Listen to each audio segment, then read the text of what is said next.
नमस्ते मित्रों, स्वागत है आपका अपने YouTube चैनल आर्यवर्त रीजनरेटर में। मित्रों, आजकल एक कंट्रोवर्सी ट्रेंड कर रही है जिसमें एक वीडियो वायरल हो रही है जो दृष्टि IAS कोचिंग के विकास दिव्यकीर्ति जी द्वारा एक लेक्चर में कहे गए भगवान श्री रामचंद्र जी के ऊपर कुछ आपत्तिजनक टिप्पणियां हैं। उनका आक्षेप ये है कि वाल्मीकि रामायण और महाभारत में भगवान श्री रामचंद्र जी ने बहुत ही बुरे बुरे वचन माता सीता के प्रति कहे और वे शब्द में दोहरा भी नहीं सकता, इतने घटिया शब्द कहे। द्वितीय आक्षेप इनका शंभुक वध पर है। उन्होंने उत्तरकांड से वे श्लोक पढ़कर दिखाए हैं जहां भगवान राम निर्दोष शूद्र का अकारण ही वध कर देते हैं। आइए इन दोनों आक्षेपों की शास्त्र प्रमाणों से समीक्षा की जाए, और उससे पहले जो भी आज हमारे चैनल पर नए आए हैं चैनल को सब्सक्राइब कर लीजिए। ऐसे ही वीडियोस आपको लगातार यहाँ पर मिलेंगे। और वीडियो को लाइक नहीं किया तो वीडियो को लाइक कर दीजिए। चलिए वीडियो आरंभ करते हैं।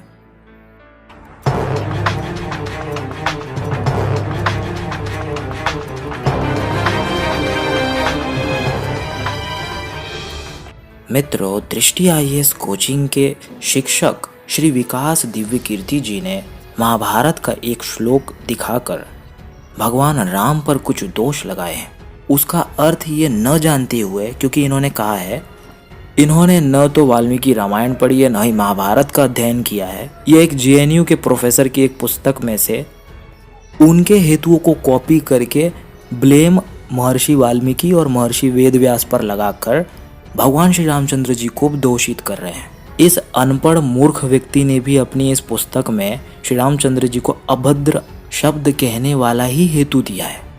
तो इनकी वीडियो हो गई वायरल। सभी ने इनका बैन दृष्टि IAS वाला ट्विटर पर ट्रेंड करवा दिया। ये पहुंचे दी ललन टॉप के एक इंटरव्यू में सफाई पेश करने। वहाँ ये तुलसीदास जी के रामचरितमानस की प्रशंसा करने में वाल्मीकि जी पर दोष लगा रहे हैं कि उन्होंने ऐसे ऐसे आक्षेप लिखे हैं। और फिर आगे चल करके कहते हैं कि उत्तरकांड तो ऑथेंटिक है। इनकी बात स्वतः ही इनके ही विरुद्ध है। जब रामचरितमानस इतना बाद के काल का रामायण है और उसमें इनके अनुसार सीता परित्याग इत्यादि नहीं है और वाल्मीकि और महाभारत इत्यादि में है, तो ये कह रहे हैं तुलसीदास जी इसमें ऑथेंटिक माने जाएंगे। तो यही हेतु जब हम आपको दे रहे हैं कि ये कारणों से उत्तरकांड अनऑथेंटिक सिद्ध होता है। उसका नाम ही उत्तर है, यानी बाद में मिलाया गया। काल भेद के होने से और महर्षिकृत न होने से उत्तरकांड प्रक्षिप्त है, लेकिन ये उसको नहीं मानते। पहली वीडियो में ये कहते हैं कि महाभारत की ये श्लोक मैं पढ़ नहीं सकता, मेरी जबान कट के गिर जाएगी, और दूसरे दी ललन टॉप के इंटरव्यू में आके वो श्लोक भी पढ़ दे रहे हैं। तो हमारा सवाल है, दिव्य कीर्ति जी क्या जबान बची है या नहीं है? हम इनकी वीडियो नहीं दे रहे हैं क्योंकि कॉपीराइट स्ट्राइक आने का खतरा है। उसकी लिंक हम डिस्क्रिप्शन बॉक्स में दे देंगे, वहाँ से आप देख लीजिए। आगे ये स्वयं को आर्य समाजी बताते हैं। ये कहते हैं कि जातिवाद को आर्य समाजी मानते नहीं है, इस वजह से मैं भी नहीं मानता हूँ। अब ये अगर आर्य समाजी है तो आर्य समाज तो उत्तरकांड को भी नहीं मानता है, तो ये किस प्रकार से उत्तरकांड को मान रहे हैं, ये सवाल है। आगे मैं आपको एक वीडियो डिस्क्रिप्शन में दे रहा हूँ। ये वहाँ पर कह रहे हैं मेरे घर में तो मंदिर है, वहाँ पर पूजा होती है। किस आर्य समाजी के घर में मंदिर और मूर्ति पूजा होती है बताइए? ये उस वीडियो में ये भी कहते हैं कि मेरे अंदर ईश्वर का कोई भी आस्था नहीं है, मैं आस्तिक नहीं हूँ, मैं पूजा पाठ इत्यादि नहीं करता हूँ। तो ये किस हैसियत से ये कह रहे हैं कि मैं आर्य समाजी हूँ? अर्थात इन्होंने यहाँ पर छल किया है। ये एक प्रोपेगेंडा है। महर्षि दयानंद सरस्वती ने आर्य समाज के 10 नियम बनाए हैं। ये विकास दिव्यकीर्ति उसमें से एक नियम को भी नहीं मानता है। मेरा इनसे प्रश्न है, अगर आप आर्य समाजी हैं और आपको जन्मना सर्टिफिकेट मिल जाता है तो महर्षि दयानंद ने वो 10 नियम किस लिए बनाए थे?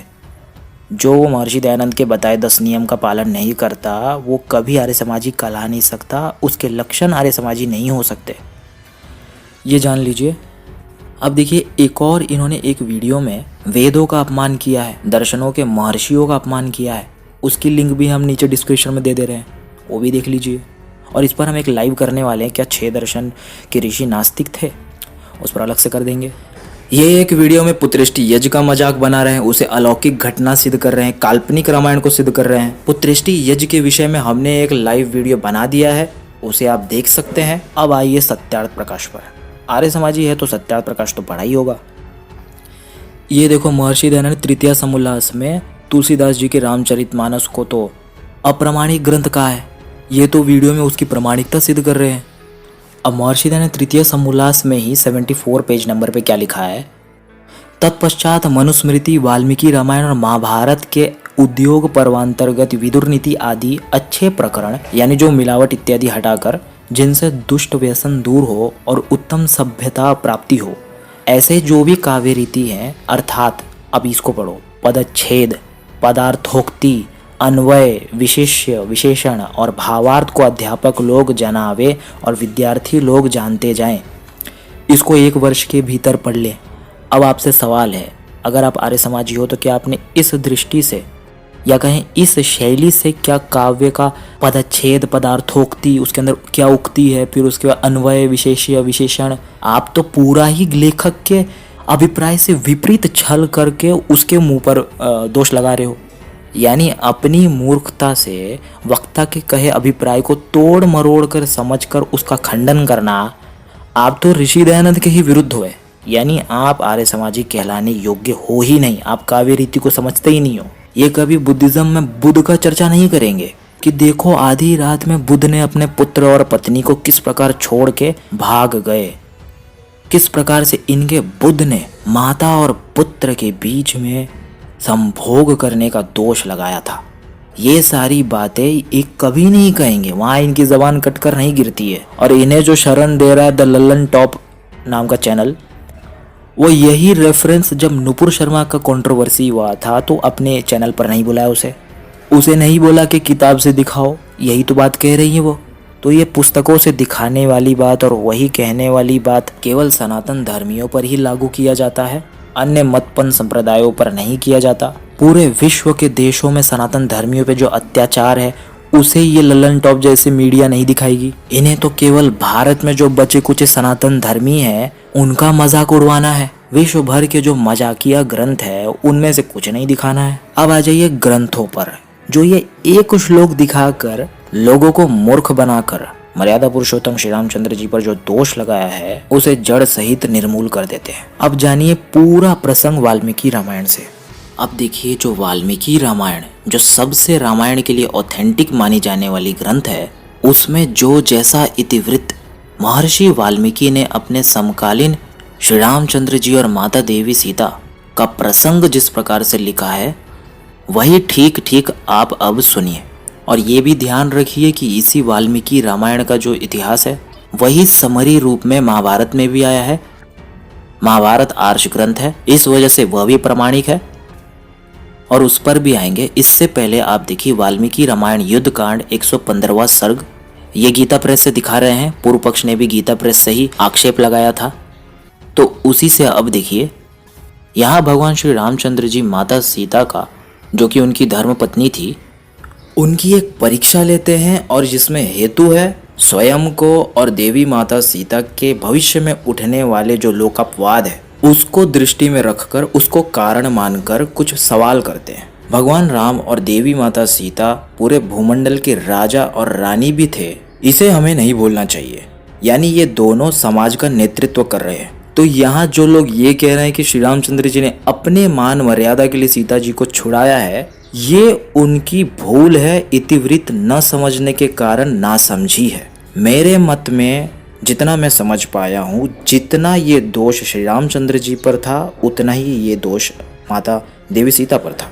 भविष्य में दोनों ही लोकपवाद से ग्रसित होने वाले थे, इसलिए न्याय करना जरूरी था। भगवान श्री रामचंद्र जी न्याय दर्शन पढ़े हुए थे और वे जानते थे असिद्ध वस्तुओं पर संदेह उत्पन्न होता है, सिद्ध वस्तुओं पर नहीं। तो एक परीक्षा उन्होंने लिया। हालांकि इसमें माता सीता का निर्दोष साबित होना तो तय था, परंतु पूरे विश्व में सिद्ध कर देना ये यहाँ पर आशय था उस समय के राजा भगवान श्री रामचंद्र का।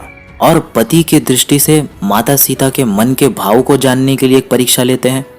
रावण ने इससे पहले भी अनेक बार छल किए थे, जिसमें वो मायावी माता सीता बनाकर अनेक प्रकार के छल कर चुका होता है। और सबसे महत्वपूर्ण, लोक में धर्म को स्थापित करने के लिए वे माता सीता का परीक्षा लेने हेतु कुछ शब्द कहते हैं, जिसकी वजह से ये पूरा कंट्रोवर्सी चलता है। वो अब हम इस प्रसंग में पढ़ते हैं। ये पहला श्लोक देखिए। मिथिलेश कुमारी सीता को विनय पूर्वक अपने समीप खड़ी देख श्री रामचंद्र जी ने अपना हार्दिक अभिप्राय बताना आरंभ किया। मित्रों, यहाँ ही लोग नहीं समझ पाते हैं कि यहाँ प्रथम श्लोक से ही परीक्षण आरंभ हो चुका होता है। एक पति की दृष्टि से श्री रामचंद्र जी को माता सीता का स्वभाव ऑलरेडी पता है, तभी उनसे विवाह किए हैं। प्राचीन काल में गुणकर्म स्वभाव के मैच होने से ही विवाह होते थे। तो जिस प्रकार से भगवान श्री रामचंद्र जी एक अखंड ब्रह्मचारी, महान ब्रह्मचारी थे, वेद वेत्ता और मर्यादा पुरुषोत्तम कहलाते हैं, उसी प्रकार से माता भगवती माता सीता उनके सदृश गुणकर्म स्वभाव रखती थी, पर पुरुष पर दृष्टि नहीं डालती थी, जिस प्रकार श्री रामचंद्र जी नहीं डालते थे। अब ये परीक्षा किस प्रकार से है वो भी मैं बताऊंगा, अभी आप सिर्फ पढ़िए। भद्रे समरांगण में शत्रु को पराजित करके मैंने तुम्हें उसके चंगुल से छुड़ा लिया। पुरुषार्थ के द्वारा जो कुछ किया जा सकता था वह सब मैंने किया। अब मेरे अमरश का अंत हो गया। मुझ पर जो कलंक लगा था उसका मैंने मार्जन कर दिया।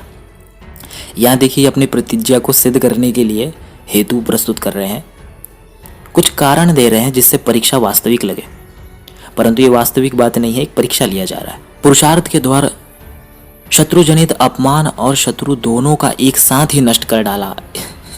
यहाँ ये हेतु बना रहे हैं लोक अपवाद और अपने कुल के अपमान। ठीक है, इसको समझते चलिए।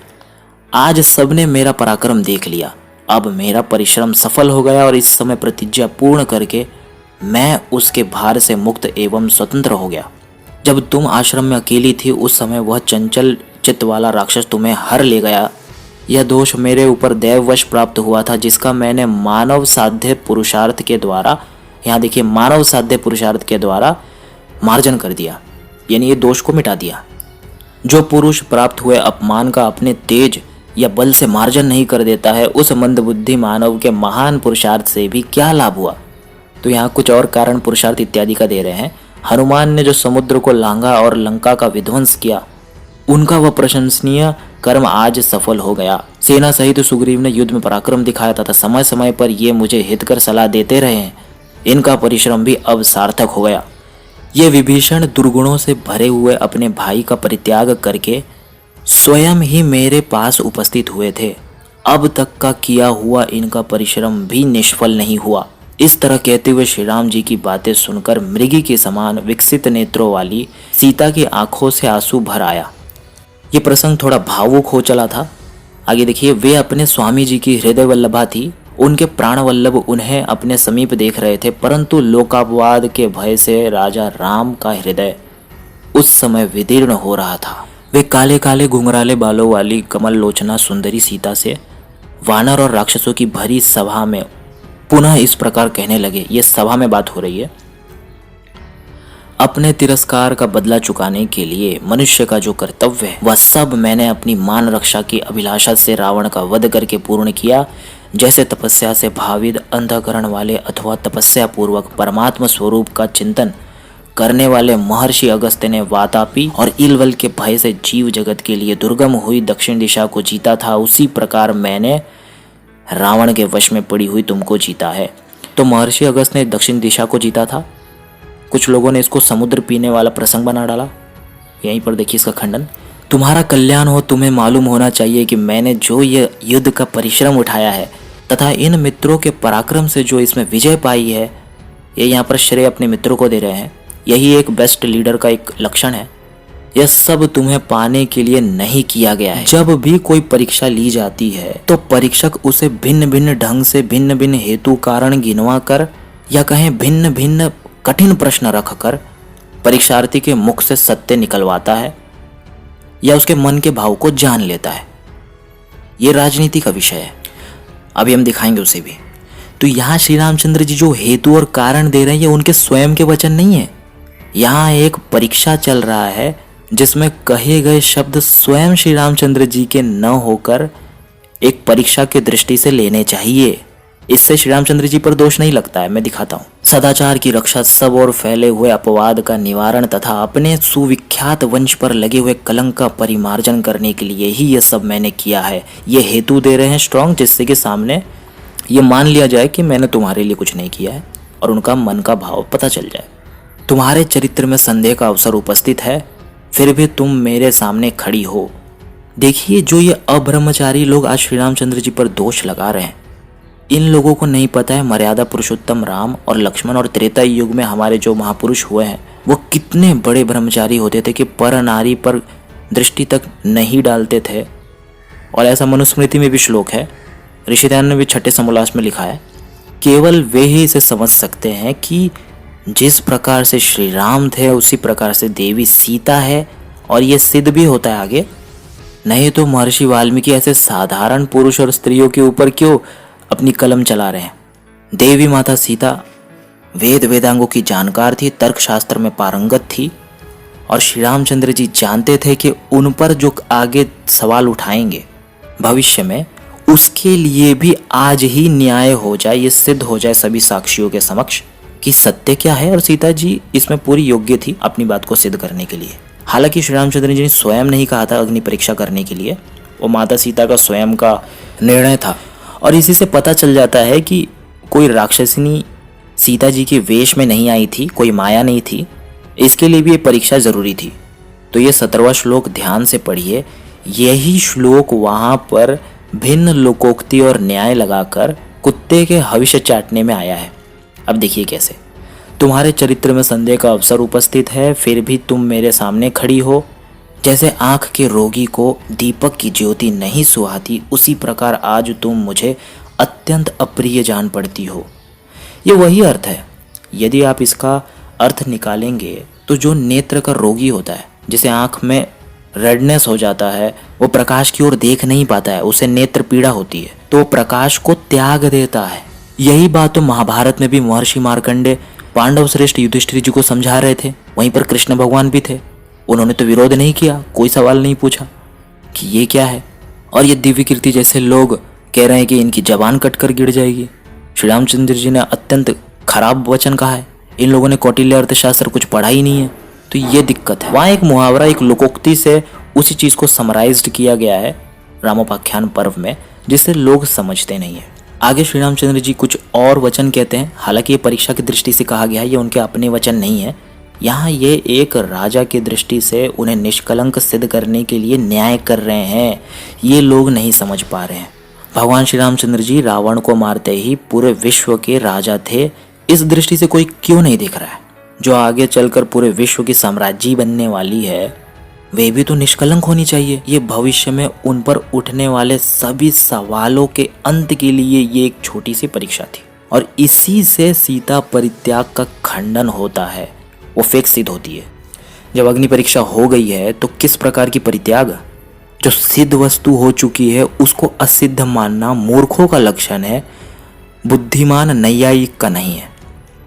तो आगे कहते हैं, अतः जनक कुमारी, तुम्हारी जहां इच्छा हो चली जाओ, मैं अपनी ओर से तुम्हें अनुमति देता हूँ, तुम्हें फ्री कर देता हूँ। भद्रे, ये 10 दिशाएं तुम्हारे लिए खुली है, अब तुमसे मेरा कोई प्रयोजन नहीं है।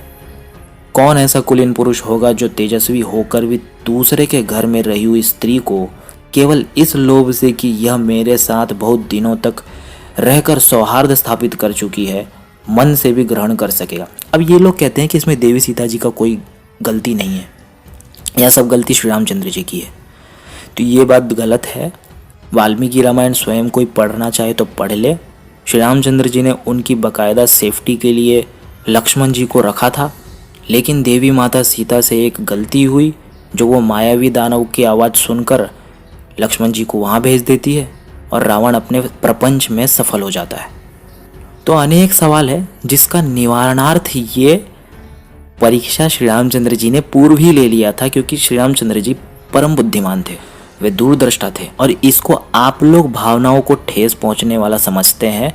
जो शास्त्रों को पढ़ता है और प्राचीन काल की बातों को समझता है तो सभी विद्वान होते थे। इस प्रकार के शब्द न सीता जी को बुरे लगे हैं, न वहाँ पर अन्य व्यक्ति किसी को बुरा लगा है, क्योंकि ये कॉमन था। ये एक प्रतिज्ञा और उसमें कुछ हेतु दिए जा रहे, कुछ कारण दिए जा रहे हैं। और इन आक्षेपों को मिटाने के लिए भी देवी माता सीता पढ़ी लिखी थी, विदुषी थी, न्याय को अच्छे से समझती थी, प्रमाणों को जानती थी और उससे सिद्ध कर सकती थी अपनी बात को। आगे कहेंगी भी, कुछ हेतु ये भी देंगी। लेकिन ये लोग अपनी भावनाओं को ठेस पहुंचने वाला समझते हैं और मूर्खों की तरह कंट्रोवर्सी क्रिएट करते हैं। जिनको संस्कृत का स नहीं आता है, व्याकरण का व नहीं आता है, दर्शन भी कुछ पढ़े हुए होते नहीं हैं और आ जाते हैं कि ये देखो श्री रामचंद्र जी ने ऐसा क्या कह दिया, वैसा क्या कह दिया। तुम तो ऐसे ऐसे दोष लगा रहे हो जो सिद्ध भी नहीं हो सकता है। और यहाँ जो दोष लगा रहे हो उसका खंडन तो हम कर ही देंगे। तो दोषी वो है जो अपनी बात को सिद्ध नहीं कर सकता, प्रमाण विहीन बातें करता है, मूर्खों की तरह कुतर्क करता है, आक्षेप लगाता है, वो दोषी है। यहाँ श्री रामचंद्र जी कोई दोषी नहीं है। केवल इस लोभ से कि यह मेरे साथ बहुत दिनों तक रहकर सौहार्द स्थापित कर चुकी है, मन से भी ग्रहण कर सकेगा। रावण तुम्हें अपनी गोद में उठाकर ले गया और तुम पर अपनी दूषित दृष्टि डाल चुका है। ऐसी दशा में अपने कुल को महान बताता हुआ मैं फिर तुम्हें कैसे ग्रहण कर सकता हूँ। अतः जिस उद्देश्य से मैंने तुम्हें जीता था वह सिद्ध हो गया, यानी मैंने आपको छुड़ा लिया उससे। लोक में धर्म का स्थापित मैंने कर दिया है। ये कुछ हेतु श्री रामचंद्र जी अपने मन से नहीं परंतु एक राजा की दृष्टि से कुछ हेतु दे रहे हैं, जिससे कि माता सीता शुद्ध और पवित्र सिद्ध हो जाए पूरे विश्व में। मेरे कुल के कलंक का मार्जन हो गया। अब मेरी तुम्हारे प्रति ममता या आसक्ति नहीं है, अतः तुम जहां जाना चाहो जा सकती हो, तुम स्वतंत्र हो। इतनी बातें कोई राक्षसनी सुन ली होती जो मायावी रूप में आई हो तो उसकी भी यहीं पर परीक्षा हो जाती। ये भी ध्यान से समझते चले। भद्रे, मेरा यह निश्चित विचार है, इसके अनुसार ही आज मैंने तुम्हारे सामने ये बातें कही है। ये सारे हेतु हैं। तुम चाहो तो भरत या लक्ष्मण के संरक्षण में सुखपूर्वक रहने का विचार कर सकती हो। ठीक है, तुम इनकी भाभी हो तो इनके संरक्षण में रहो। सीते, तुम्हारी इच्छा हो तो तुम शत्रुघ्न, वानर राज सुग्रीव अथवा राक्षस राज विभीषण के पास भी रह सकती हो। ये लोग भी आपको संरक्षित करेंगे, वो आपका सम्मान करते हैं। जहाँ तुम्हें सुख मिले वहाँ अपना मन लगाओ। और यहाँ एक और प्रश्न करते हैं, सीते, तुम जैसी दिव्य रूप सौंदर्य से सुशोभित मनोरम नारी को अपने घर में स्थित देखकर रावण चिरकाल तक तुमसे दूर रहने का कष्ट नहीं सह सका होगा। जो सदा प्रिय वचन सुनने के ही योग्य थी, वे मानिनी चिरकाल के बाद मिले हुए प्रियतम के मुख से ऐसी अप्रिय बात सुनकर उस समय हाथी की सूंड से आहत हुई लता के समान आंसू बहाने और रोने लगी। जब सीता जी ने ऐसे कठोर वचन सुना तो देवी सीता जी उत्तर देती। अब जो प्रश्न इनसे पूछे गए उसे इन्होंने सुन लिया, अब ये जवाब देंगी। श्री रघुनाथ जी ने रोष पूर्वक जब इस तरह रोंगटे खड़े कर देने वाली कठोर वचन कहे, देखिए कठोर वचन तो कहे, तब उसे सुनकर विदेह राजकुमारी सीता के मन में बड़ी व्यथा हुई। इतने बड़े जन समुदाय में अपने स्वामी के मुख से ऐसी भयंकर बात जो पहले कभी कानों में नहीं पड़ी थी सुनकर मिथिलेश कुमारी लाज से गड़ गई। ये देखिए, पहले कभी उन्होंने इस प्रकार से नहीं कहा था, यानी ये परीक्षा की दृष्टि से कहा है। ये राम जी के स्वाभाविक वचन नहीं थे। उन वाग्बाणों से पीड़ित होकर वे जनक किशोरी अपने ही अंगों में विलीन होने सी लग गई। उनके नेत्रों से आंसुओं का अविरल प्रभाव जारी हो गया। नेत्रों के जल से भीगे हुए अपने मुख को अंचल से पोंछती हुई, यानी वो आंचल भी था कपड़े का, देखिए इनका। वे धीरे धीरे गदगद वाणी में पतिदेव से इस प्रकार बोली, वीर, आप ऐसी कठोर, अनुचित, कर्णकटु और रूखी बात मुझे क्यों सुना रहे हैं? जैसे कोई निम्न श्रेणी का पुरुष निम्न कोटि की ही स्त्री से न कहने योग्य बातें भी कह डालता है, उसी तरह आप भी मुझसे कह रहे हैं। आप बोलो, ये आक्षेप तो श्री रामचंद्र जी पर लगता है कि निम्न कोटि का पुरुष कह दिया। ये भी लो ना, यहाँ पर ये एक मुहावरा की दृष्टि से दृष्टांत दिया जाता है जो संस्कृत भाषा में, चर्चाओं में, काव्यों में अधिक से अधिक प्रयोग होता है। महाबाहो, आप मुझे अब जैसी समझते हैं वैसी मैं नहीं हूँ। पहले प्रश्न का उत्तर दिया, मैं वैसी नहीं हूँ। अब उसमें हेतु, मुझ पर विश्वास कीजिए, मैं अपने सदाचार की ही शपथ खाकर कहती हूँ कि मैं संदेह के योग्य नहीं हूँ। नीच श्रेणी की स्त्रियों का आचरण देखकर यदि आप समुची स्त्री जाति पर ही संदेह करते हैं तो यह उचित नहीं है। ये देखिए, समस्त स्त्री जातियों को नीच नहीं माना जाता था, ये सीता जी ने यहाँ पर सिद्ध कर दिया है। यदि आपने मुझे अच्छी तरह परख लिया हो तो अपने इस संदेह को मन से निकाल दीजिए। प्रभु, रावण के शरीर से जो मेरे इस शरीर का स्पर्श हो गया है, अब इसमें हेतु देखिए। धर्म से किस प्रकार से सीता जी अपने प्रमाणित करती है। इसमें मनसावाचक कर्मणा कोई भी दोष माता सीता का तो है ही नहीं। तो पूर्व पक्ष जो राम जी के आक्षेप हैं वो उन पर लग ही नहीं सकते, ये खंडन कर दिया इन्होंने। रावण के शरीर से जो मेरे इस शरीर का स्पर्श हो गया है उसमें मेरी विवशता ही कारण है। मैंने स्वेच्छा से ऐसा नहीं किया था, इसमें मेरे दुर्भाग्य का ही दोष है। जो मेरे अधीन है वह मेरा हृदय सदा आप में ही लगा रहता है, उस पर दूसरा कोई अधिकार नहीं कर सकता, परंतु मेरे अंग तो पराधीन थे। उनका यदि दूसरे से स्पर्श हो गया तो मैं विवश अबला क्या कर सकती थी। ये प्रश्न है उस राजा से जो धर्म जानता है, न्याय दर्शन पढ़ा हुआ है, राजनीति जानता है। और इसका कोई जवाब श्री रामचंद्र जी दे भी नहीं पाते हैं, क्योंकि छल वो कर नहीं सकते। गलत प्रमाण दे नहीं सकते। दूसरों को मान देने वाले प्राणनाथ, हम दोनों का परस्पर अनुराग सदा साथ साथ बढ़ा है, हम सदा एक साथ रहते आए हैं। इतने पर भी यदि आपने मुझे अच्छी तरह नहीं समझा तो मैं सदा के लिए मारी गई। महाराज, लंका में मुझे देखने के लिए जब आपने महावीर हनुमान को भेजा था, अब यहाँ पर आपने जो सवाल किया है ये आपकी मूर्खतावश है। ये सिद्ध करने के लिए इन्होंने एक और सवाल ठोक दिया, उसी समय मुझे क्यों नहीं त्याग दिया, ये तो आप पर सवाल है। उस समय वानर वीर हनुमान के मुख से आपके द्वारा अपने त्याग की बात सुनकर तत्काल इनके सामने ही मैंने अपने प्राणों का परित्याग कर दिया होता, उसी समय परित्याग कर दिया होता, क्या जीने का फायदा है। तो यहाँ पर श्री राम जी के ही वचनों में ये संदेह उत्पन्न कर रही हैं।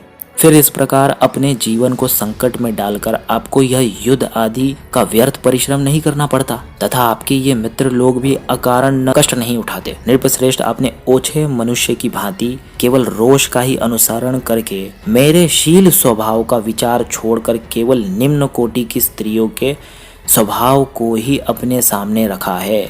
इतना कहते कहते सीता का गला भर आया। वे रोती और आंसू बहाती हुई दुखी एवं चिंता मग्न होकर बैठे हुए लक्ष्मण से गदगद वाणी में बोली, सुमित्रा नंदन, मेरे लिए चिता तैयार कर दो, मेरे इस दुख की यही दवा है। मिथ्या कलंक से कलंकित होकर मैं जीवित नहीं रह सकती। मेरे स्वामी मेरे गुणों से प्रसन्न नहीं है, इन्होंने भरी सभा में मेरा परित्याग कर दिया है। यहाँ पर परित्याग ऑलरेडी हो चुका है, फिर दूसरी बार परित्याग वो तो खंडित है, उत्तरकांड का है, इसी से उसका खंडन हो जाता है। ऐसी दशा में मेरे लिए जो उचित मार्ग है उस पर जानने के लिए मैं अग्नि में प्रवेश करूंगी। ये इनका स्वयं का निर्णय है। श्री रामचंद्र जी ने कभी नहीं बोला अग्नि में प्रवेश करने के लिए, और उन्होंने अपने हेतु भी स्पष्ट कर दिए यहाँ पर, जैसे श्री रामचंद्र जी के प्रश्नों का समाधान हो चुका है। विदेह नंदिनी के ऐसा कहने पर शत्रु वीरों का संहार करने वाले लक्ष्मण ने अमर्ष के वशीभूत होकर श्री रामचंद्र जी की ओर देखा। उनसे सीता जी का वह अपमान सहा नहीं जाता था। यानी यहाँ पर पक्ष कमजोर श्री रामचंद्र जी का है, क्योंकि ये तो सिद्ध बात यहाँ पर देखी जा रही है। तो यहाँ लक्ष्मण जी भी धर्म को दृष्टि में रखकर इसे ठीक नहीं समझ रहे थे, परंतु श्री राम के इशारे से सूचित होने वाले उनके हार्दिक अभिप्रायों को जानकर पराक्रमी लक्ष्मण ने उनकी सम्मति से ही चिता तैयार की। उस समय श्री रघुनाथ जी प्रलयकालीन संहारकारी यमराज के समान लोगों के मन में भय उत्पन्न कर रहे थे। सभी लोग सोच रहे थे श्री रामचंद्र जी ये क्या कर रहे हैं, ये तो बहुत ही अजीब व्यवहार कर रहे हैं, पहले के जैसे नहीं कर रहे हैं। ये एक परीक्षा थी, यही तो लोग नहीं समझा रहे हैं आपको। उनका कोई भी मित्र उन्हें समझाने, उनसे कुछ कहने अथवा उनकी ओर देखने का साहस न कर सका।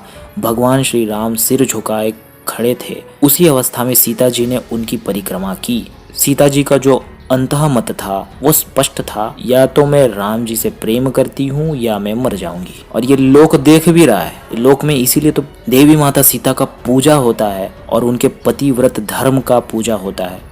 अब इसके आगे पूरा वो अग्नि में प्रवेश होने वाला पूरा प्रकरण है, जिसे विस्तार से हम सीता परित्याग वाले विषय में क्लियर करेंगे। अब आगे देख लीजिए। यहाँ देखिए, जैसे ही देवी सीता अग्नि में कूदने वाली होती है, उन्हें भगवान श्री राम रोक लेते हैं और कहते हैं, ये युद्ध कांड 118वां सर्ग। देखिए, इससे पूर्व में बहुत सारे मिलावटी श्लोक है, उन्हें हमने हटा दिया है और 13वें श्लोक से हम दिखा रहे हैं। इस श्लोक में भी भगवान शब्द नहीं आया है, जो गीता प्रेस ने अपने मनमर्जी से जोड़ा है अनुवृत्ति अनुसार।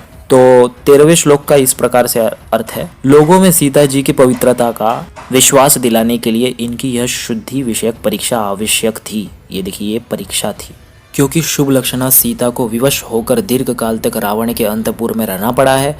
यदि मैं जनक नंदिनी की शुद्धि के विषय में परीक्षा न करता, जो हमने बताया उसी प्रकार से यहाँ पर परीक्षा लिखा है। श्री राम जी ने जो कठोर वचन कहा है वो परीक्षा की दृष्टि से कहा है।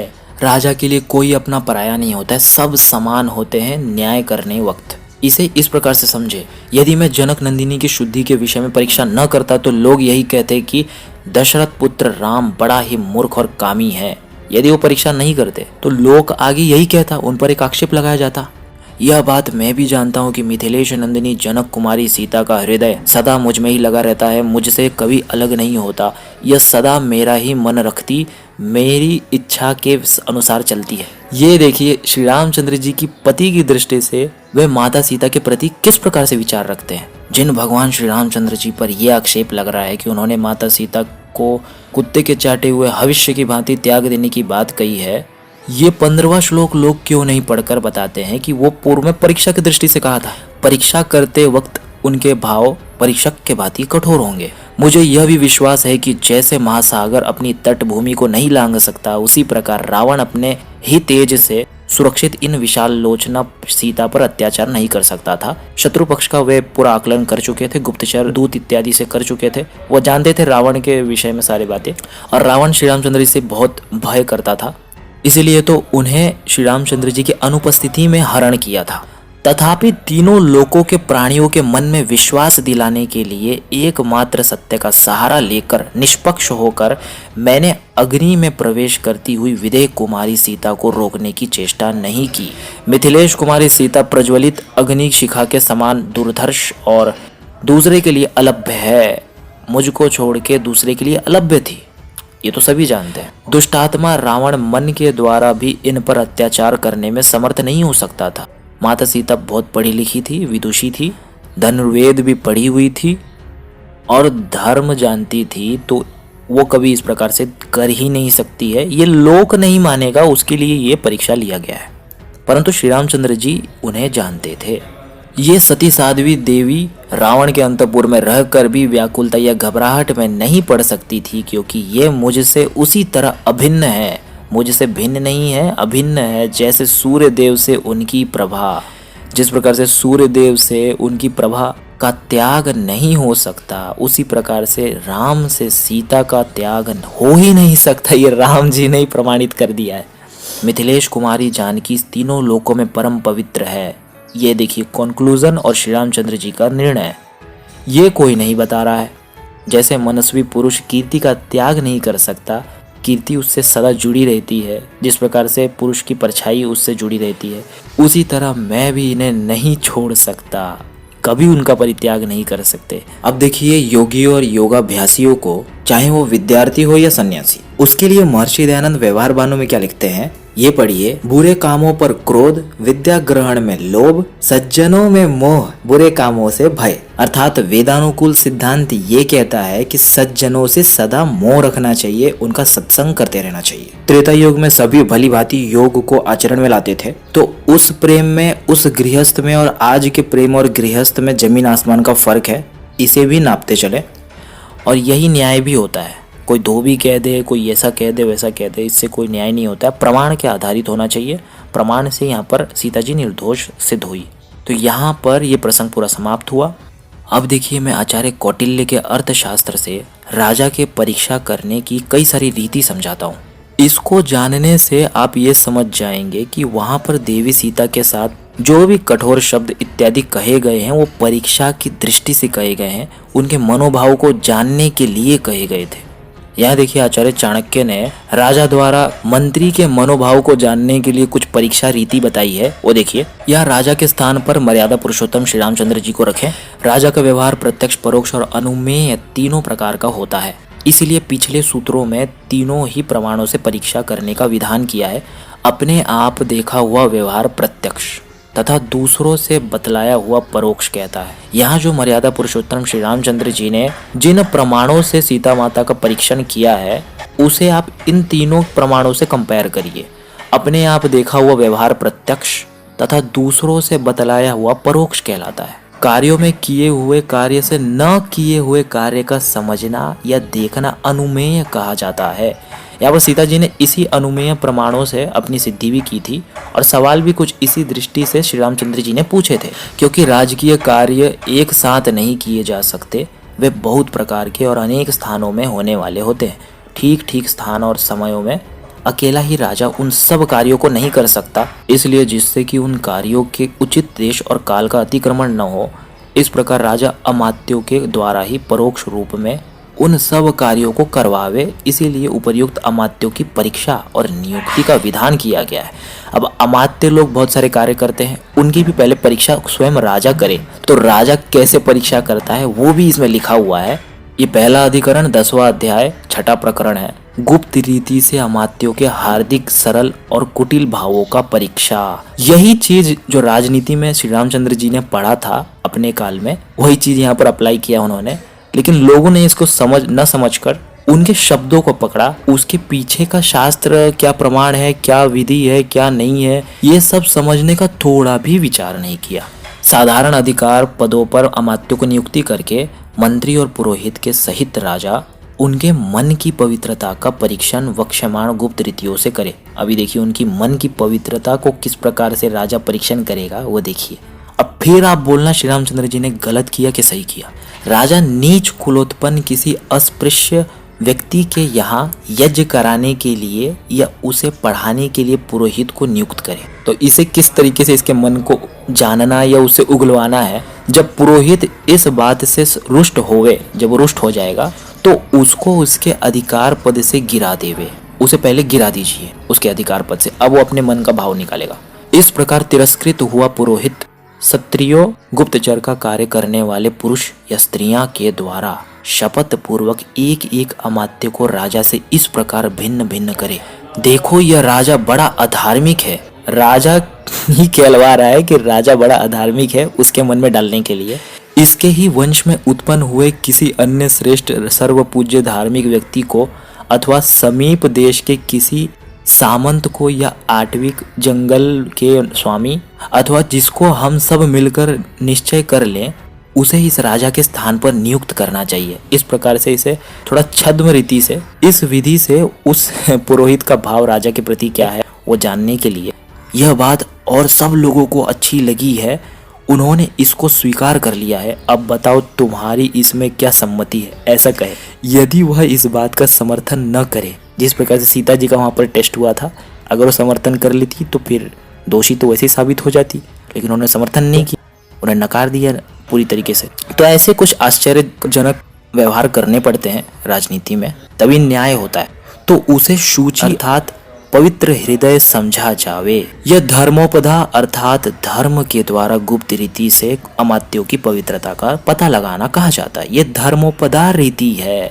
यह राजनीति का विषय था। आगे देखो, इसी प्रकार राजा किसी अपूज्य व्यक्ति का सत्कार करने के लिए सेनापति से कहे, इस बात से सेनापति जब रुष्ट हो जावे, यानी सेनापति से बोले इस अपूज्य व्यक्ति का सत्कार और पूजा करो जाकर, तो राजा पूर्वोक्त रीति से उसका तिरस्कार करे, फिर से उसका तिरस्कार कर दे। और वह क्षत्रियों के द्वारा जो इसने खुद इस प्रकार से बोलने के लिए मजबूर कर रखे थे, एक एक अमात्य को धन का लोभ देकर राजा का नाश करने के लिए राजा से उनका भेद डाल देवे, यानी राजा के प्रति उनके अंदर कुछ गलत बातें बोलने को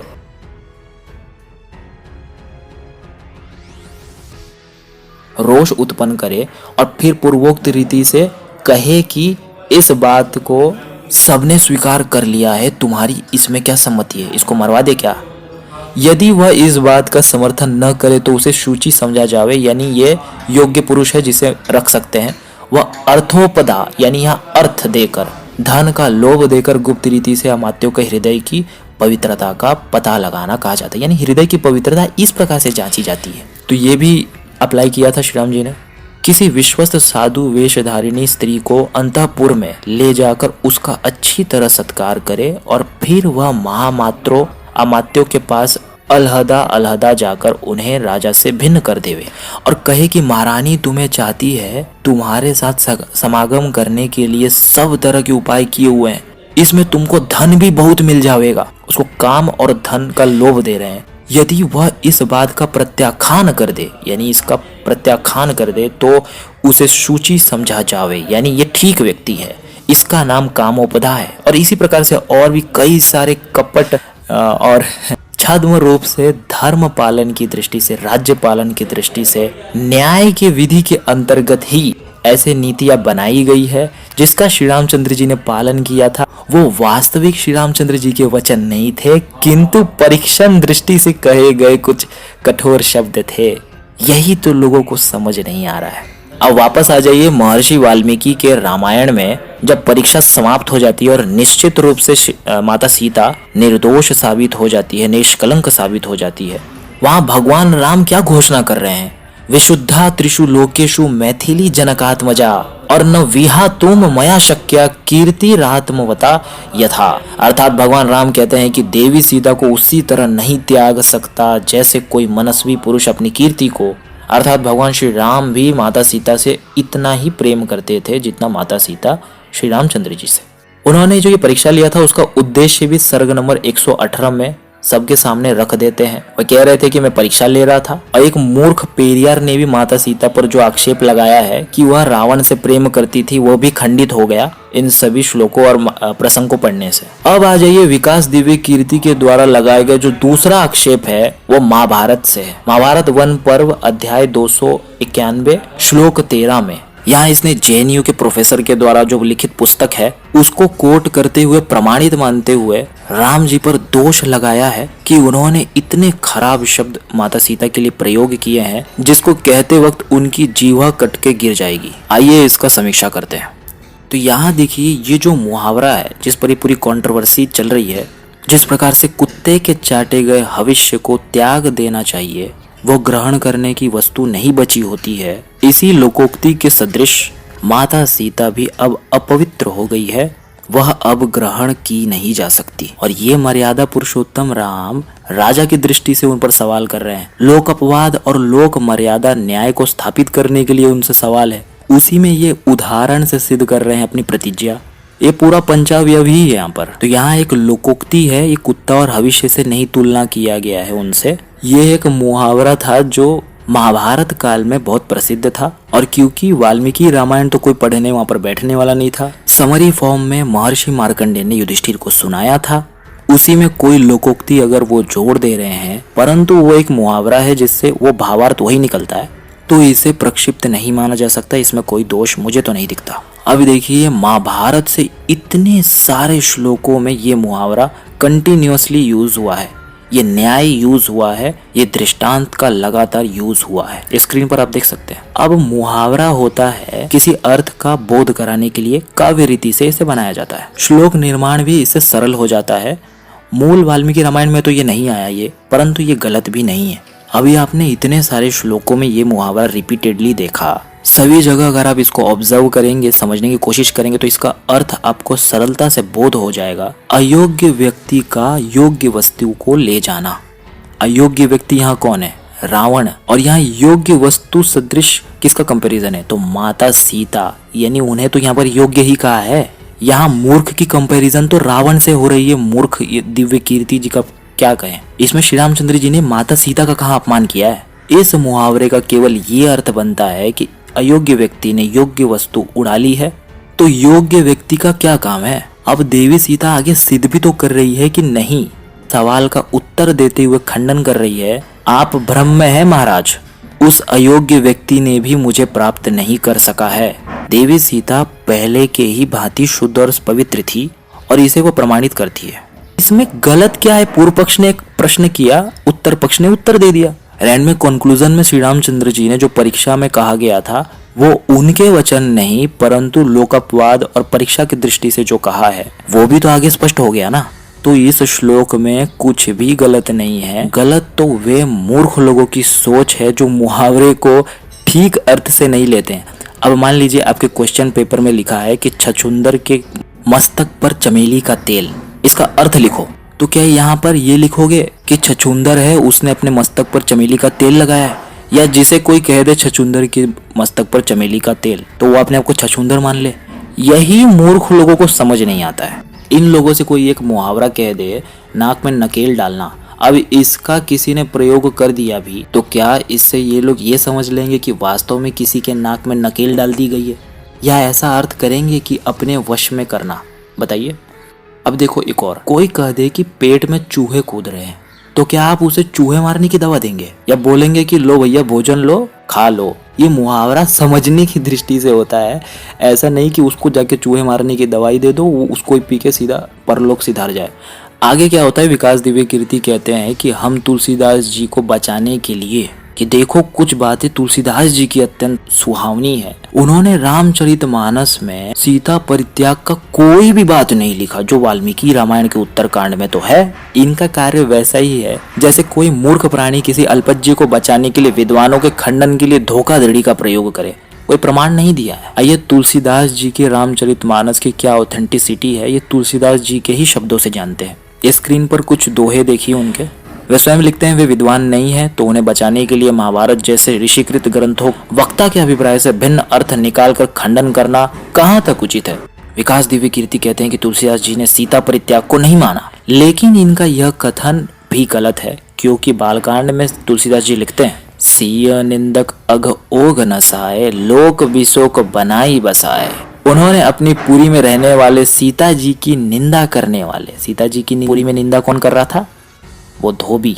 तो धोबी के पाप समूह को नाश कर उनको शोक रहित बनाकर अपने लोक में बसा दिया। तो ये सीता परित्याग तो वैसे ही मानते हैं।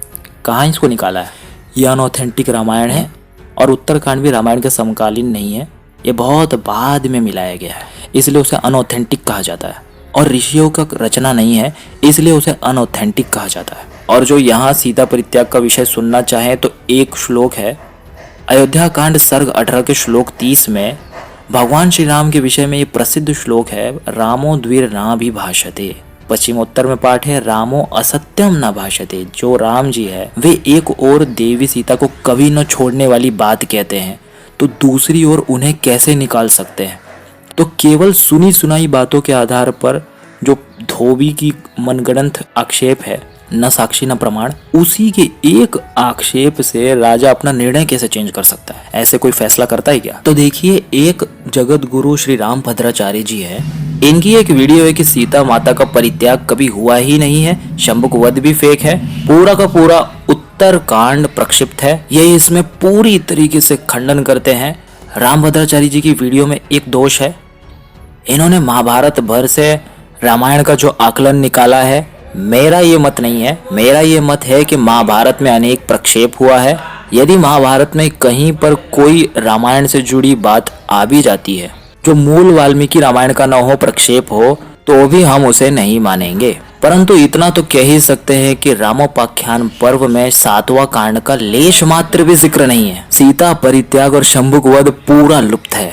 रामोपाख्यान पर्व में राम जी का वो चरित्र मेंशन है, वो हिस्टोरिकल मेंशन है जब उत्तरकांड का कोई भी रचना ही नहीं हुआ था।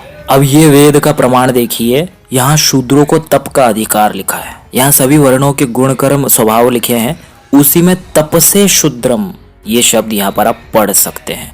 तो तप का अधिकार तो शूद्र को पहले से ही वेद ने दे रखा है। तो शंभुक का वध वेद के ही विरुद्ध होने से श्री रामचंद्र जी जैसे वेद वेत्ता कभी कर ही नहीं सकते। ये प्रक्षेप है, मिलावटी है। अब जो जन्मना जातिवाद मानते हैं वे महाभारत के इस श्लोक में देखिए साफ तौर पर शूद्र का ब्राह्मणत्व प्राप्त करने का विधान स्वयं महाभारत में लिखा है। और मनुस्मृति 10:65 के अंदर भी शूद्र को ब्राह्मणत्व की प्राप्ति और ब्राह्मण को शूद्रत्व की प्राप्ति का श्लोक है। जब वाल्मीकि रामायण के बाल कांड में ही ये श्लोक मिलता है, रक्षिता सर्व जीव लोकस्य, सभी जीवों की रक्षा कर रहे हैं, तो उसी में शूद्र भी इंक्लूडेड हो गया। मनु जी ये कहते हैं कि द्विज द्वितीय जन्म को कहते हैं, यानी ब्राह्मण क्षत्रिय और वैश्य ये जो वर्ण है वो द्वितीय जन्म में प्राप्त होता है, पहले जन्म में तो वो शूद्र ही होता है। शूद्र का यहाँ पर अर्थ अशिक्षित से है, ये नहीं कि शूद्र जन्म से है। अशिक्षित होने का अर्थ भी शूद्र ही होता है। और जो पुराण ग्रंथ मानते हैं उन पौराणिकों को स्कंद पुराण में ही लिखा है, जन्मना जायते शूद्रः संस्कारात द्विज उच्यते। जन्म से सभी शूद्र के तुल्य अशिक्षित ही पैदा होते हैं। ये द्वितीय जन्म जो द्विज का प्राप्त होता है उससे द्विज कहा कहलाता है। जो दूसरा जन्म है वो शिक्षा का जन्म है। ये तीनों वर्ण एजुकेशन से बने हैं, कर्मों के आधार से बने हैं। जन्म से तो सभी शूद्र थे भाई साहब। ये मनुस्मृति के आप 10:4 में पढ़ सकते हैं। जिसका द्वितीय जन्म नहीं होता है वो शूद्र का शूद्र ही रह जाता है, ठीक है। और 5वां कोई वर्ण भी नहीं है। अब मैं उत्तरकांड को प्रामाणिक मानने वाले लोगों से ये प्रश्न करना चाहता हूँ, जब जन्म से सभी के सभी शूद्र हैं और कर्म से ही द्विज उच्यते, यानी कर्म से ही 3 वर्णों की प्राप्ति हो सकती है, बिना एजुकेशन के तो प्राप्ति हो नहीं सकती है, एजुकेशन ही मैटर करता है। तो अब बताइए, जन्मना शूद्र का जो शंभुक का वध हुआ है वो किसी जातिवादी पंडे का मिलावट है या नहीं? क्या श्री रामचंद्र जी को इतनी छोटी सी बात भी नहीं पता था जो मनुस्मृति में लिखी है? और तप करने का अधिकार तो स्वयं वेद में ही लिखा हुआ है। और भी देखिए, ये महादेव शिव जी जो सनातन धर्म में सबसे बड़े योगी हुए हैं, जिनका वाणी आप्त प्रमाण के अंदर आता है, वे स्वयं कहते हैं कि शूद्रों को तप का ही अधिकार है। ये लीजिए महाभारत के अनुशासन पर्व से प्रमाण। अब देखिए महर्षि दयानंद ने सत्यार्थ प्रकाश के प्रथम समुल्लास में ही ये कठोपनिषद का एक मंत्र दिया है। इसमें तप का सही अर्थ उपनिषदों के अनुसार वेद आदि सत्य शास्त्रों का पढ़ना और उन्हें आचरण में लाना, इसे तपश्चरण कहा है। और इसमें सभी वर्णों का अधिकार है, यानी तप में सभी वर्णों का अधिकार है। और यजुर्वेद के 26:2 के अंदर परमपिता परमेश्वर ने सभी वर्णों को वेद पढ़ने का अधिकार दिया है। यानी पूरी तरह से सिद्ध हो गया कि शूद्रों को तपश्चरण का अधिकार था, है और रहेगा। यही है सनातन वैदिक मत जिस पर आर्य समाज चलता है। विकास दिव्य कीर्ति अपने वीडियो में कह रहे हैं कि मैं आर्य समाजी हूँ तो मैं जन्मना जातिवाद तो मानता ही नहीं हूँ। ये बात ठीक है। वर्णाश्रम धर्म को जातिवाद से जोड़ा ये भीमवादियों ने। ये कहते हैं कि ब्राह्मण कहता है ढोल गवार पशु शूद्र नारी, आगे का तो आपको पता ही है। परंतु ये लोग उस आर्य समाज के संस्थापक महर्षि दयानंद का कभी उदाहरण नहीं देते, जो ब्राह्मण होते हुए शूद्रों के अधिकार के लिए आवाज उठा रहा था, पोप पंडों का विरोध कर रहा था। वो वर्णाश्रम धर्म को कर्म के आधार पर सिद्ध करने के लिए निकला था, जिसने सत्यार्थ प्रकाश के एकादश समुल्लास में छांदोग्य उपनिषद का प्रमाण देते हुए जनश्रुत नाम के शूद्र को ब्राह्मण रैक्य मुनि से वेद पढ़ने का अधिकार सिद्ध किया था। इस पर कोई चर्चा नहीं होता है। ये कोई भीमवादी नहीं बताएगा कि जिस आर्य समाज ने पौराणिक पोपों के जन्मना जातिवाद के अत्याचार से शोषित पीड़ित दलितों के लिए जो मोर्चा स्थापित किया था स्वयं ब्राह्मण होते हुए, और इनके डॉक्टर B.R. अम्बेडकर जी ने स्वयं अपनी पुस्तक what Congress and Gandhi have done to untouchables में ये लिखते हैं, the Swami was the greatest and the most sincere champion of the untouchables. स्वयं इनके दलितों के मसीहा स्वामी श्रद्धानंद अर्थात एक ब्राह्मण को ग्रेटेस्ट और most sincere champion of untouchables उपाधि दे रहे हैं। और आर्य समाज ने ही पुराण मानने वाले ये जन्मना जातिवादियों का खंडन किया था, जब इनके डॉक्टर B.R. अम्बेडकर जन्म भी नहीं लिए थे तब से। महाभारत के अनुशासन पर्व में लिखा है कि शूद्र भी ब्राह्मणत्व को प्राप्त कर लेता है सदाचार और गुणों और लक्षणों से। अतः ये विकास दिव्य कीर्ति जी की जो आक्षेप है कि उत्तरकांड ऑथेंटिक है क्योंकि गीता प्रेस उसे छाप रहा है, तो ये उनकी घर की बात है। इससे राम जी कलंकित नहीं होते हैं। ये तर्क न करने वाली रीति ये सनातन धर्म में नहीं है। ये उन मजहबों में है जहाँ पर पुस्तक अंदर और बुद्धि बाहर रख करके उसे ऑथेंटिक और अनऑथेंटिक कहा जाता है। सनातन धर्म में तर्क और ऊहा और प्रमाणों के आधार पर न्याय शास्त्र दिया है, उससे निर्णय करना है कि क्या बात सही है क्या नहीं है। महर्षि यास्काचार्य ने तर्क को ऋषि संज्ञा दिया है और ऊहा को ब्रह्म, और ग्रंथों में प्रक्षेप हुआ ये मध्यकालीन पौराणिक इतिहास में भी मिलता है। जो लोग शास्त्रों में लिखे एक एक शब्द को प्रमाणिक मानते हैं वे इसे अवश्य पढ़ें। तो तर्क से अनुसंधान करने का बहुत महत्व है सनातन धर्म में। वही सबसे साइंटिफिक है, लॉजिकल है और एकमात्र परफेक्ट धर्म है। ये यदि आर्य समाजी होते तो इन्हें ये पता होता कि उत्तरकांड किसी भी आर्य समाजी के अनुसार ऑथेंटिक नहीं माना जाता है।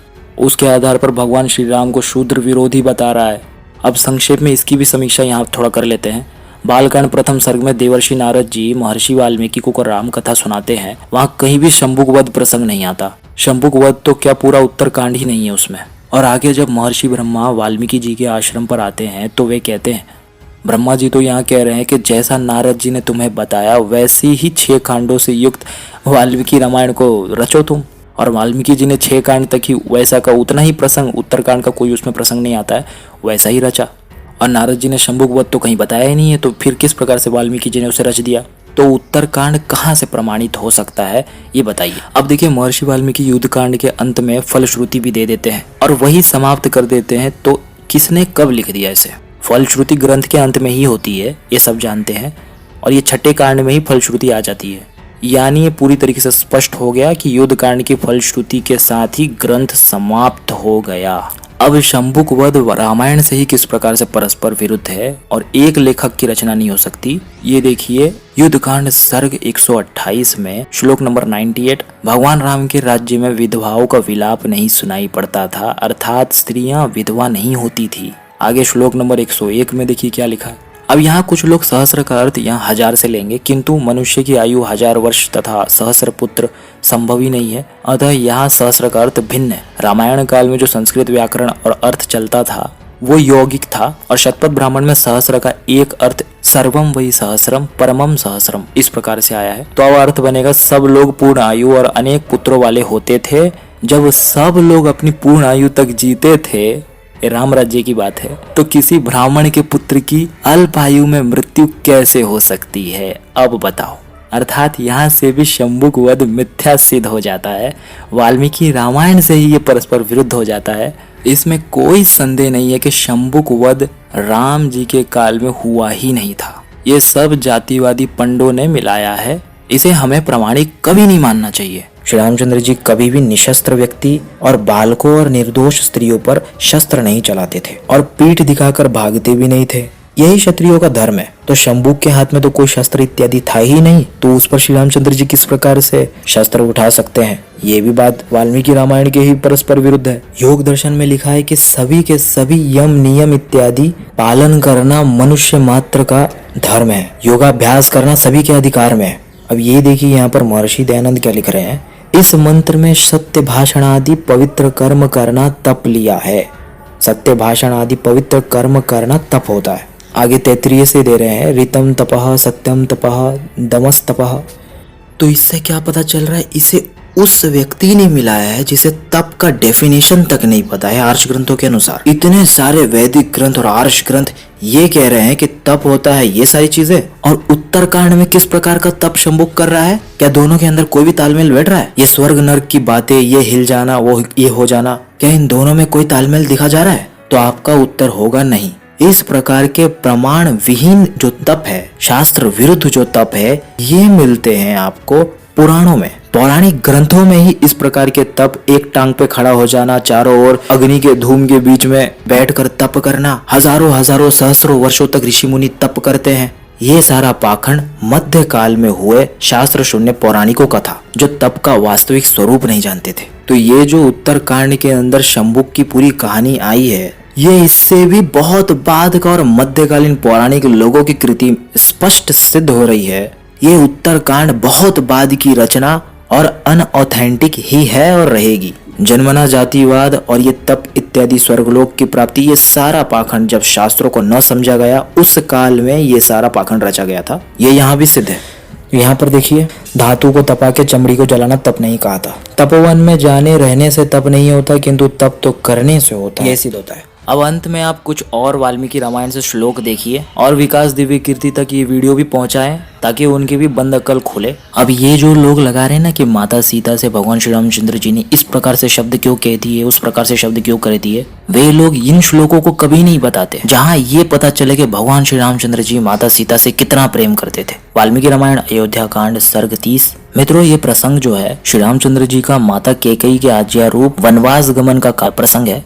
वे अपने बंधु बांधवों से इतना प्रेम करते हैं कि उन्हें वन में जाने की आज्ञा नहीं देते। अकेले ही 14 वर्ष का वनवास ग्रहण करने की बात करते हैं और सीता माता को अनुमति नहीं देते हैं। तब सीता माता भी उनसे कई प्रकार के शास्त्र चर्चा करती है, तर्क वितर्क करती है, वहाँ वे उनसे जीत जाती है। उसी में ये 27वां और 29वां श्लोक देखिए। तब श्री रामचंद्र जी क्या उत्तर देते हैं, देवी तुम्हें दुख देकर मुझे स्वर्ग का सुख मिलता हो तो मैं उसे भी लेना नहीं चाहूंगा। स्वयंभू ब्रह्मा जी की ही भांति मुझे किसी से किंचित भी भय नहीं है। यहाँ श्री रामचंद्र जी माता सीता से कह रहे हैं, जो एक आदर्श पति का उदाहरण है, कि यदि कोई मुझे मोक्ष सुख भी देने की प्रस्ताव रखे तो उसे मैं अकेले तुम्हारे बिना तो भोगने का मैं बिल्कुल भी इच्छा नहीं करूंगा। मैं चाहूंगा कि मोक्ष सुख हम दोनों भोगे। तो यही एक आदर्श पति और योगी के विचार हो सकते हैं, और इससे श्री रामचंद्र जी के माता सीता के प्रति क्या प्रेम है वो प्रदर्शित हो ही जाता है। किसी अन्य के बताने से हमें श्री रामचंद्र जी को जज करने की जरूरत नहीं है,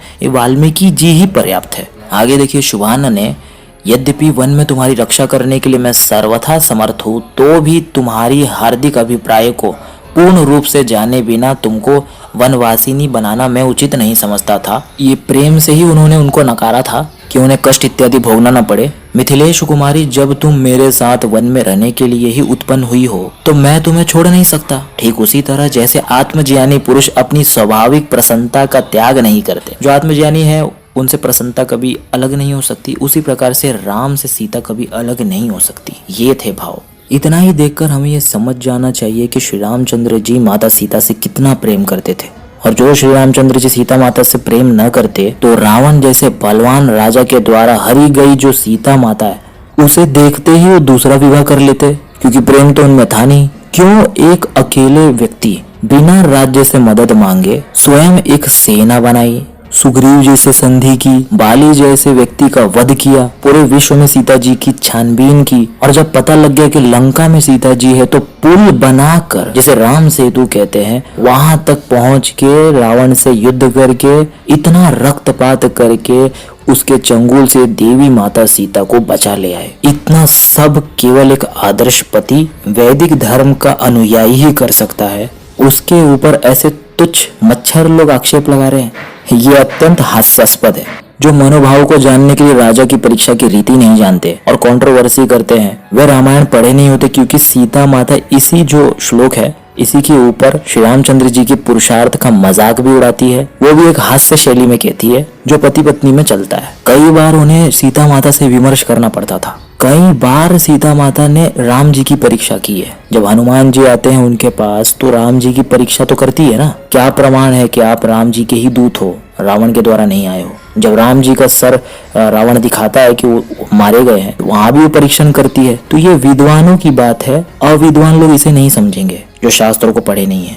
तो इसी के साथ श्री रामचंद्र जी और माता सीता से जुड़े जितने भी आक्षेप हैं उसे हमने यहाँ पर निवारण कर लिया। सभी मर्यादा पुरुषोत्तम भगवान श्री रामचंद्र जी को आदर्श मानकर उनका अनुकरण करें, शुद्ध वाल्मीकि रामायण को पढ़े पढ़ावे, उनके ही सदृश गुण कर्म स्वभावों को पढ़कर उसे धारण करें, ईश्वरोपासक बने और शास्त्र तर्क प्रमाणों के आधार पर ही कोई पक्ष को माने, भावनाओं को आहत न करें। तो मिलते हैं जल्द किसी नई वीडियो के साथ, तब तक के लिए सभी को सादर नमस्ते जी।